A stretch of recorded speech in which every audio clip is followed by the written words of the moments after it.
Mill-4 l-1 ta' April tiftaħ il-konsultazzjoni pubblika dwar l-użu ta' dak li kien l-impjant tal-ħażna ta' żejt f'San Luċjan fiż-żona tal-Qajjenza Birżebbuġa. Ħabru dan il-Ministru għall-Għawdex u l-Ippjanar Clint Camilleri u l-Ministru għall-Ambjent, l-Enerġija u l-Indafa Pubblika Miriam Dalli.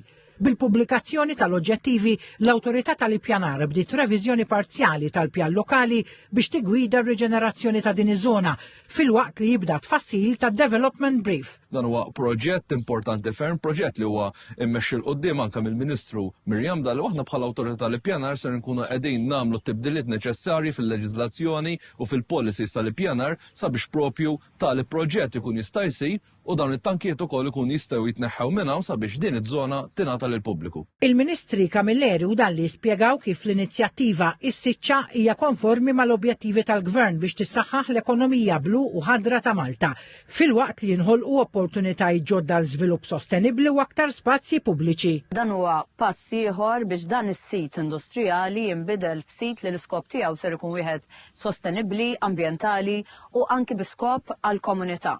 U l-ħsib tagħna huwa li f'din iż-żona ta' Birżebbuġa li għal snin twal kienet mimlija attività industrijali tibda tinbidel f'żona fejn l-attivitajiet ikunu iktar adattati għall komunità ta' din il-lokalità u l-madwar. Il-Ministru Dalli qalet li bħalissa għaddejja l-operazzjoni ta' tindif ta' tankijiet fejn tiġa tnattfu 9 minn 12 tank. Il-materjali tiġi pakkjat maħżun f'kontenituri apposta u esportat skont regolamenti ambjentali Ewropej.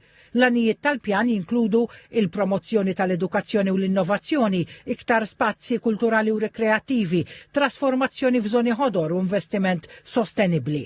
Il-proposti se jfittxu wkoll li jtejbu l-aċċessibilità b'aċċess aħjar għal mixi u parkeġġ adekwat. Il-pubbliku jista' jissottometti l-kummenti tiegħu matul il-perjodu ta' konsultazzjoni permezz tal-pjattaforma online tal-Gvern.